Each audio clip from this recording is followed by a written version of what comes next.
hasta hoy la aplicación de la tecnología tiene muchas expresiones. Hemos pasado desde temas de deporte, temas de salud, interacción humana, en la economía, en el trabajo y por supuesto en el cuidado del medio ambiente y el aprovechamiento sostenible. Ahí también la tecnología es determinante.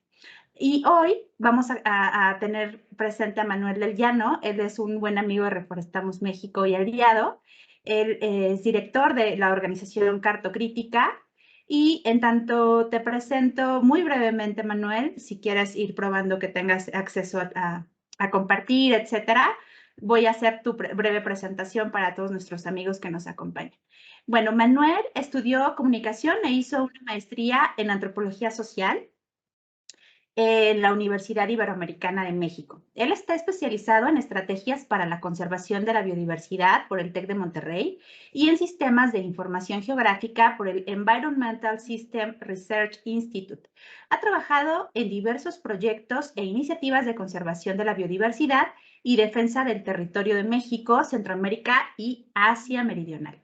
Ha desarrollado sistemas de información geográfica y ha promovido la transparencia y el acceso a la información pública, tema en el que hacemos mucha sinergia Cartocrítica y Reforestamos México. Y bueno, ya reitero, es director de Cartocrítica, investigación, mapas y datos para la sociedad civil. Así que, Manuel, bienvenido, gracias por estar aquí y adelante con tu presentación. ¿Tienes inhabilitado tu micrófono? Si nos ayudas con eso, excelente. Ahora Ya, perfecto.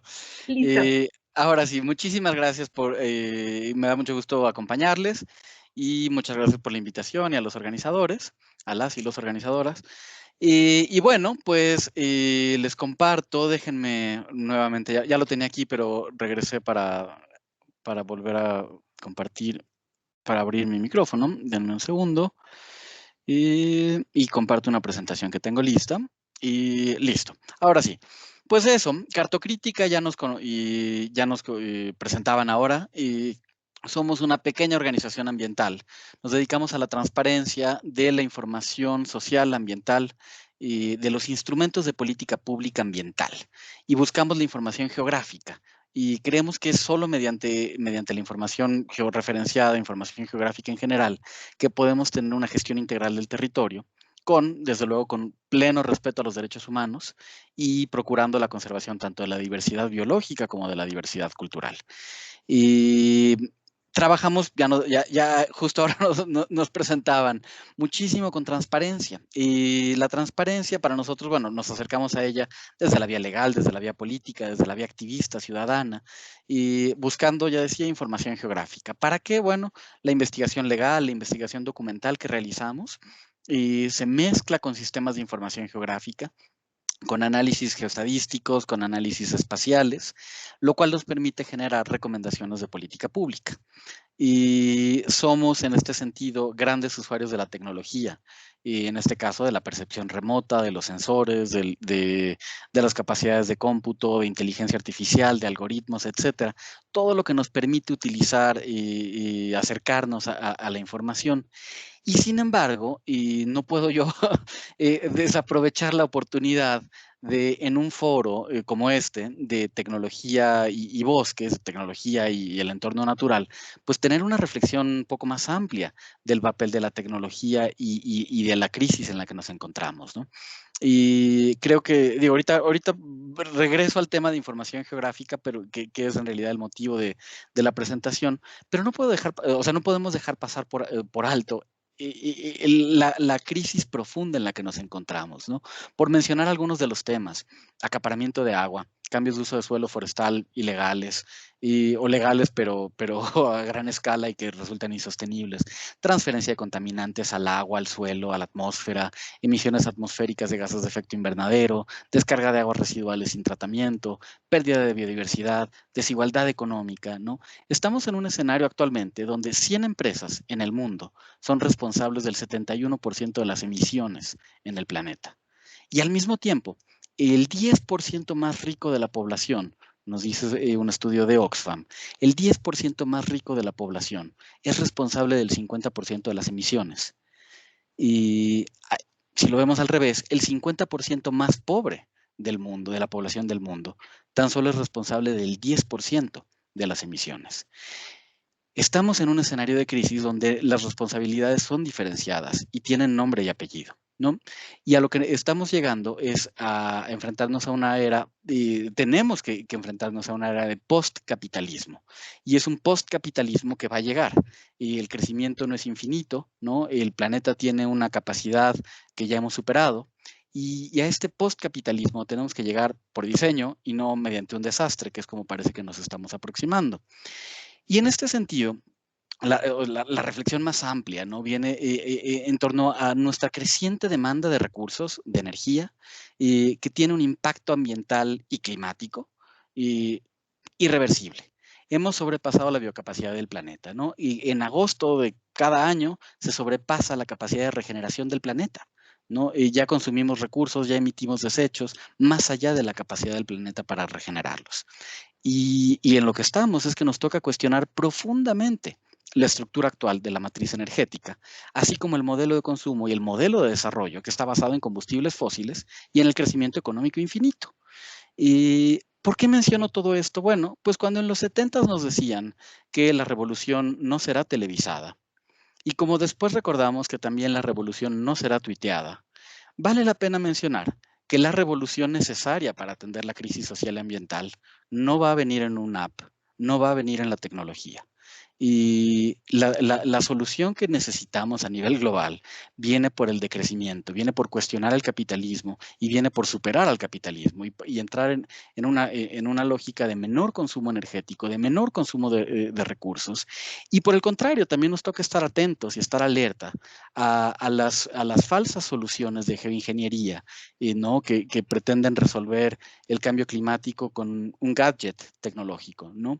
Los gadgets tecnológicos de cualquier naturaleza no nos han acercado ni nos acercarán, ¿no? De la misma manera que las energías renovables no nos acercan en ningún sentido a una economía de decrecimiento, mientras no planteemos en un primer momento el menor consumo de energía, ¿no? Energías renovables implican mayor cantidad de minería, etcétera, etcétera, etcétera, ¿no? Entonces, es importante recordar esto, ¿no? La tecnología, ahora, claro que es una herramienta, pero no es la solución. Y entonces las soluciones tecnológicas, bueno, las herramientas tecnológicas y las soluciones tecnológicas las tenemos que aplicar como herramientas para nuestros objetivos, pero hay ahí que tener este cuidado. ¿Qué herramientas tecnológicas tenemos? Bueno, sin duda muchísimas, ¿no? Y constelaciones de satélite que todo el día recogen imágenes, recogen temperaturas, recogen modelos de cómo está en este momento la Tierra y podemos saber en tiempo real dónde están los aviones, dónde están los barcos, cómo están los bosques en el mundo.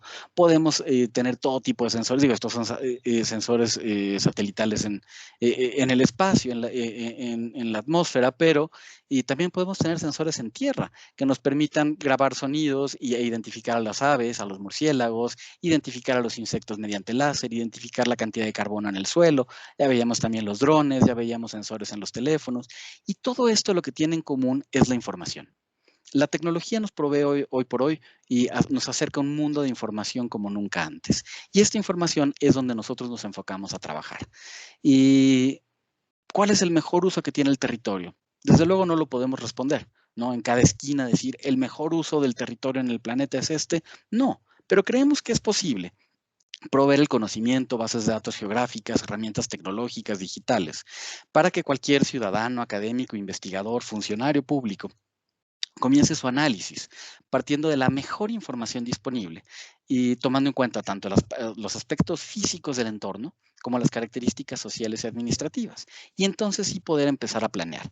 Tenemos muchos tipos de información cuando hablamos de información geográfica. Podemos ver desde el subsuelo, la geología, la edafología, la hidrografía, el uso del suelo y la vegetación, los flujos de aguas subterráneos, bueno, y podemos, no, lo que está encimita, lo que está más abajo. Podemos caracterizar el entorno social. Tenemos los censos de población, los censos de vivienda, de economía, y tenemos mucha información sobre nuestro entorno social. Y hay una última capa, por así llamar, una última dimensión, que es normalmente la más invisibilizada en materia de información cartográfica, que es la información jurídica y administrativa. ¿Y a qué nos referimos con esta cartografía? Esta cartografía que no la ve un satélite. ¿Y cuál es esta? Bueno, por ejemplo, bueno, todos los instrumentos jurídicos, instrumentos políticos, instrumentos que configuran la gobernanza del territorio. Por ejemplo, un área natural protegida. Es un instrumento jurídico que ordena el territorio, un mismo ordenamiento ecológico territorial, un programa de desarrollo urbano, la tenencia de la tierra y una concesión, un permiso de aprovechamiento, ¿no? Y todos estos son instrumentos jurídicos que realmente configuran lo que puede ocurrir en el territorio.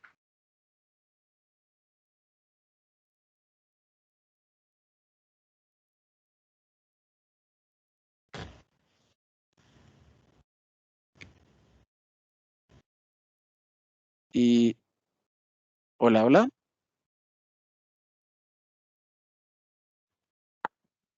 Hola, Hola Manuel, creo que tuvimos alguna desconexión momentánea. ¿Estás por ahí? estoy aquí, ¿me escuchan? Te escuchamos, te vemos y vemos tu presentación. Simplemente un momento se apagó, pero si quieres seguir adelante, estamos listos. Perfecto. Ya no sé si sigo compartiendo pantalla, ¿no, verdad? Estás ¿Sí? compartiendo pantalla. Estamos viendo el slide tipos de información. Perfecto. Y continuamos entonces. Decía, bueno, y la información administrativa es la más difícil o la que más se nos pierde muchas veces. Estos instrumentos legales de política territorial y de política ambiental, pues están dispersos cuando vemos el diseño institucional del gobierno, ¿no? Y están dispersos en diversas secretarías que no se coordinan entre ellas. Y además es información que muchas veces no se encuentra cerrada, que está sujeta al pago de derechos, que no se publica sistemáticamente o que bien no se puede tener acceso a ella de manera igualitaria para todos, lo cual pues va en detrimento de la cantidad de estudios y aplicaciones que se puede tener con esta información. Ahora, nuestro enfoque con la tecnología y desde este aspecto crítico y ante una crisis como la que enfrentamos ambiental y social, viene por el lado de fortalecer al Estado desde luego por medio de la crítica y fortalecer al Estado en sus capacidades de vigilancia y de implementación de las leyes vigentes, ¿no? De vigilancia contra los infractores, sean empresas, sean ciudadanos, contra o sea, el propio gobierno, desde luego. Y tener esta capacidad de vigilancia, ¿no? Este es un uso también de la tecnología. Y bueno, vamos a pensar cómo se configura el territorio y solo son algunas preguntas detonadoras, ¿no? ¿Quién tiene el agua? ¿Quién es dueño de los minerales? ¿Por qué un bosque que está protegido en un sitio, en otro sitio lo están talando? Una montaña que veamos en el país cuando vamos viajando, ¿de quién es? Tiene dueño, sin duda. ¿Quién es? Un sitio rico en potencial energético renovable también va a ser una gran fortuna para los dueños de la tierra, o resulta que donde haya pozos petroleros, energía renovable, oleoductos, gasoductos, pues esto va a desplazar a su paso a los asentamientos humanos y va a modificar a los ecosistemas. ¿Cuántos derrames de hidrocarburos ocurrieron en el último año y en dónde? ¿Cuántas industrias realizan sus descargas tóxicas al río que pasa enfrente de mi casa? Y, por ejemplo, ¿cuántas solicitudes de información un ciudadano cualquiera tendría que realizar para tener una mínima idea del estado que guarda su territorio? ¿Y a cuántas instituciones de gobierno? Es decir, nos enfrentamos a una gran desinformación para poder conocer y poder manejar nuestro territorio y tenemos un serio problema, ¿no? Y este problema hay que dimensionarlo, no es solo de los ciudadanos, no es solo de la sociedad civil, es del Estado en su conjunto, del gobierno incluido. El gobierno y muchas veces una secretaría que no está en coordinación con la otra no tiene idea de lo que está haciendo no el de al lado. Una dirección general al interior del gobierno no sabe lo que está haciendo la otra dirección general. Y esto tiene como consecuencia políticas contradictorias, ¿no? Y resulta que el gobierno puede otorgar pago por servicios ambientales en una región en concreto y la misma autoridad, bueno, el mismo gobierno, solo a través en otra secretaría, otorgar una concesión minera exactamente en el mismo sitio. Y no, este tipo de políticas contradictorias pues vienen por la falta de integración, por la falta de conectividad entre las actividades y la información de cómo se está gestionando el territorio. Creemos en esto, que queremos pasar del status quo de la información ahorita en PDFs, pues podemos ver esta pirámide invertida, ¿no? Hasta abajo, hoy por hoy tenemos PDF, ahí está tu información. Podemos luego tener catálogos de archivos descargables, luego podríamos ya tener algo de interactividad en las bases de datos públicas. Finalmente podría tener sitios mucho más robustos con publicación de datos automatizada, etcétera, para finalmente llegar a donde queremos con la información, a un ecosistema de datos abiertos en tiempo real que permita a todos, gobiernos, ciudadanos, industria, poder estar conectados en todos los aspectos y no llegar a políticas contradictorias, ¿no? Y hacer al mismo tiempo el mejor uso del territorio, el mejor uso de los recursos.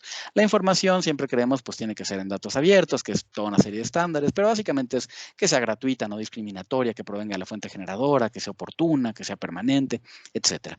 Voy a poner algunos ejemplos del territorio y me voy a ir aquí moviendo ya en varios temas, y ejemplos del territorio y de información geográfica, ¿no? Estos son los acuíferos según la Conagua, 600 creo que 53 acuíferos. Estos son los mismos acuíferos, pero aquí nos tomamos el tiempo para señalar cuáles de estos supuestos límites de los acuíferos en realidad corresponden a límites político-administrativos, a la división estatal, ¿no? Estos no son acuíferos, es la división política. Y si viéramos cuántos de estos en realidad corresponden a municipios o muchos de estos límites, pues veríamos que de acuíferos no tienen nada. El problema de cuando tenemos, por ejemplo, estos asuntos, ¿no? Aquí estamos mezclando la parte científica de un conocimiento geológico, geohidrológico en campo, con la parte tecnológica de los sistemas de información geográfica, con la parte política de la administración. Pero resulta que bajo este mapa de los acuíferos, con el cual se lleva la política pública del agua subterránea, pues resulta que algunas líneas imaginarias, como este límite entre Baja California y Baja California Sur, pues lo que podría ser un acuífero que es regional, pues si tú vives al sur de esta línea imaginaria, te dicen que no hay disponibilidad. Si vives al norte, te dicen que sí, ¿no? Y vaya, de repente nos podemos topar este tipo de cosas en la administración del territorio. Si vemos ahora esta imagen, tenemos en el norte, bueno, en Estados Unidos, y la delimitación de los acuíferos según la autoridad nacional de cada país, bueno, México, Estados Unidos, y estas son las regiones acuíferas determinadas en Estados Unidos versus las regiones acuíferas determinadas en México. Evidentemente no tienen nada que ver, ¿no? Y porque en el caso de México, este instrumento que está mal utilizado, una clasificación geológica, está aplicándose a una categoría administrativa y se mezcla con una mala ciencia y termina en los datos ficticios que tenemos de disponibilidad de agua subterránea, ¿no?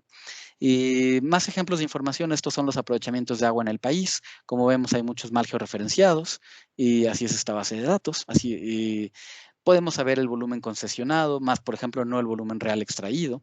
Y podemos saber a quién se le dio este título. Bueno, vaya, podemos saber una serie de información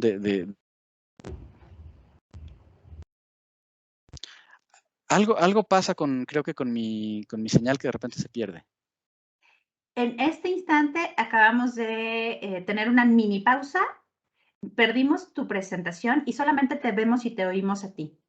Pero ha estado fluida, vaya, solo este instante nada más. Qué pena, perdón, no sé a qué pueda deberse, pero pues seguimos. Sin problema. Y bueno, y mencionando los casos de agua, por ejemplo, aquí señalaba esto que vemos en el mapa, estos puntitos son los aprovechamientos de agua mal georreferenciados, que corresponden al 7.3% del volumen.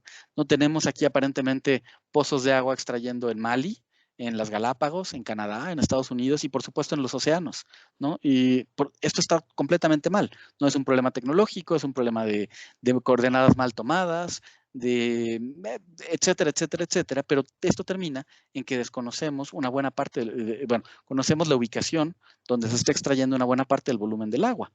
Si nos sumamos a los datos, encontramos que 40,000 aprovechamientos aparecen sin información. ¿Qué más podemos encontrar con la tecnología y la información geográfica? Estas dos imágenes corresponden al mismo sitio en 2005 y en 2015. Y los puntitos azules que vemos ahí son aprovechamientos agrícolas, aprovechamientos de agua de uso agrícola. Y estos aprovechamientos de agua de uso agrícola tienen subsidiada la tarifa de agua y la tarifa eléctrica. Nada más que resulta que tras 10 años, ese sitio ya no es agrícola y no solo no se ha actualizado la base de datos, sino también la tarifa, ¿no? Y en este supuesto encontramos que 3 de cada 10 litros en zonas urbanas están clasificados como de un supuesto uso agrícola. Y nos podemos topar también cuando analizamos los datos, porque ahí vienen, ¿no? El 97% nunca han sido, de los aprovechamientos de agua no tienen medidor y el 93% nunca han sido verificados, ¿no? Y esta es información valiosísima. Cuando la limpiamos y empezamos a trabajar con ella y vemos, por ejemplo, el uso agrícola y pecuario en las agroindustrias. Esto es agua de exportación, ¿no? O sea, zonas de uso agrícola de riego intensivo. ¿Dónde están, no? Y el uso de la industria y del comercio, estos son los aprovechamientos. Falta la contaminación y la destrucción que generan, pero bueno, estos son los aprovechamientos de agua, el uso público y doméstico. Es decir, con esta información es la base para poder realmente poder empezar a hacer análisis robustos. ¿Qué más elementos tenemos? Bueno, podemos usar aquí, solo son algunos ejemplos, la tenencia de la tierra, las lenguas indígenas en el país. Aquí estamos viendo más de 5 millones de puntos de colectas de biodiversidad de la CONABIO, bueno, no de la CONABIO, sino de investigadores de todas las universidades, de todos los museos, que reportan sus hallazgos a una base de datos de CONABIO, que es el Sistema Nacional de Información de Biodiversidad, el SNIF, y aquí tenemos 5 millones de puntos, ¿no? Todas las colectas están aquí registradas. Por ejemplo, estos datos muchas veces no se utilizan al hacer una evaluación de impacto ambiental, ¿no? Ni por el promovente de la obra o del proyecto, ni por el evaluador encargado de autorizar o de negar la autorización de impacto ambiental. Bueno, y brevemente aquí les cuento un ejercicio que hicimos hace ya algunos añitos entre Reforestamos México, el Centro Mexicano de Derecho Ambiental y nosotros en Cartocrítica. Tuvimos una primera exploración muy somera a los datos de la gestión de los bosques en México y le habíamos solicitado a la autoridad, en este caso a la Semarnat, que nos diera la evaluación de impacto ambiental, los permisos de cambio de uso de suelo en terrenos forestales y los aprovechamientos de recursos forestales maderables. De estas tres cosas queríamos el documento presentado por el promovente, los resolutivos generados por la autoridad, los informes de cumplimiento de lo que dijo el promovente que iba a hacer y, por supuesto, la información geográfica. Lo único que obtuvimos fueron estas dos cositas de las evaluaciones de impacto ambiental. Básicamente no obtuvimos nada. Comparando los datos de lo que sí obtuvimos contra los datos agregados, es decir, Semarnat sí decía, pues yo otorgué tantas autorizaciones, no, por ejemplo, aquí vemos cambio de uso de suelo, y estamos comparando lo que viene en su base de datos agregada, donde nos dice simplemente el número, ¿no? Baja California, pues di 600 permisos, Nuevo León di 500 permisos, contra aquí en verde en chiquito, lo que sí nos pudo dar en datos abiertos. O sea, lo único que nosotros sí pudimos comprobar de lo que estaban haciendo era lo que estaba en verde. Todo lo demás desconocemos, en dónde ocurrió, cómo ocurrió, y no solo lo desconocemos nosotros, sino la autoridad misma, si es que quiere tener una visión nacional, holística, de dónde están los proyectos. Claro que si saca un expediente y lo revisa uno por uno, pues sí lo podría saber, pero si quiere ver el mapa entero y entender al territorio, estamos así. Y luego además la información geográfica estaba completamente hecha pedazos. No, primero, bueno, venían puros puntos, estos vértices, si tú los tratabas de unir como aparentemente indicaba, bueno, vértice 1, vértice 2, vértice 3, pues acababas con una locura de polígonos como esto. Aquí estamos asomándonos este cachito en Baja California Sur, donde evidentemente esto no es un polígono, y no es un polígono real, más bien eran múltiples polígonos que se cortaban y tendría que reiniciar la cuenta para armar los vértices. Sin embargo, la base de datos del gobierno, en este caso de la Semarnat, pues no estaba almacenada así. Entonces no había manera de reconstruir estos poligonales. Y comparando también, por ejemplo, el cambio de uso de suelo, de lo que sí pudimos georreferenciar, pues resulta que las autorizaciones de cambio de uso de suelo por año, por superficies, es esta línea azul, versus lo que veía el satélite que había ocurrido en México de deforestación. Aquí lo que tenemos es que se deforestaron 2.4 millones de hectáreas en ese periodo, en 10 años, contra solo 129,000 hectáreas autorizadas.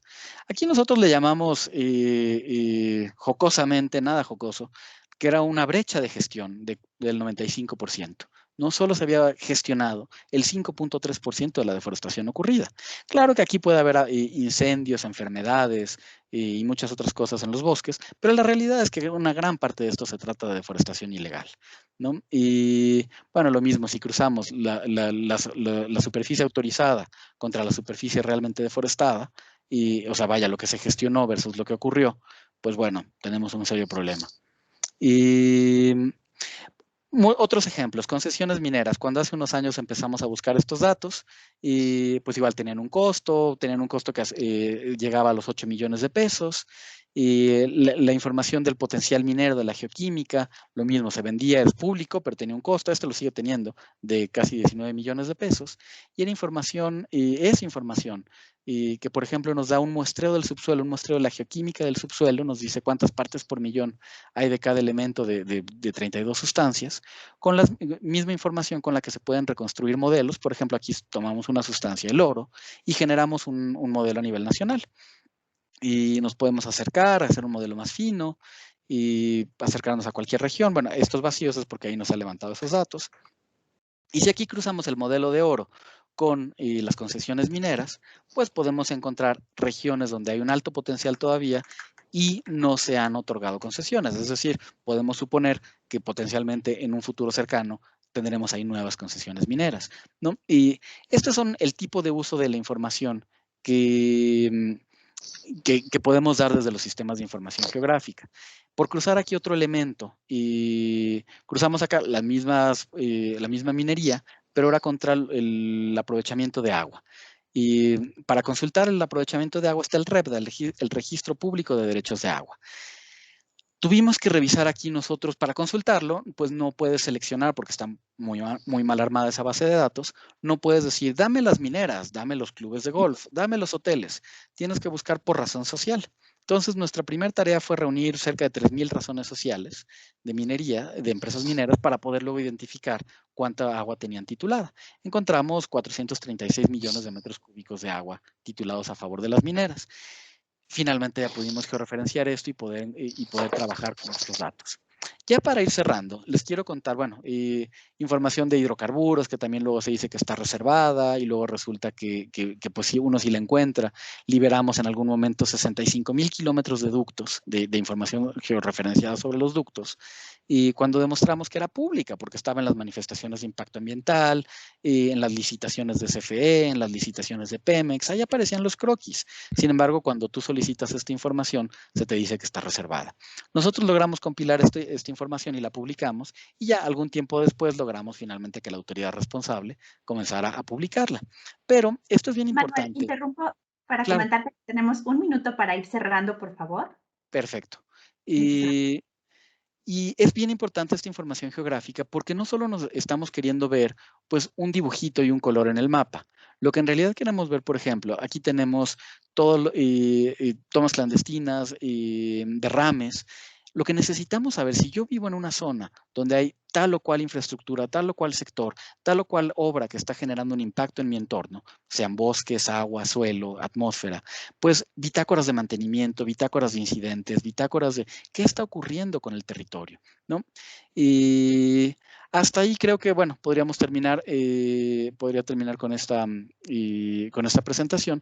Esto, para concluir, la tecnología es una herramienta y con la cual pues estamos familiarizados, y es de gran utilidad en la vigilancia de nuestros recursos, de la gestión de nuestros recursos, pero pues tenemos que ser cautos en no creer que en la tecnología vamos a encontrar la solución a las grandes crisis que enfrentamos como civilización. Muchísimas gracias, Manuel. Creo que justo pones en esta última frase una condensación de toda esta reflexión que nos invitas a hacer.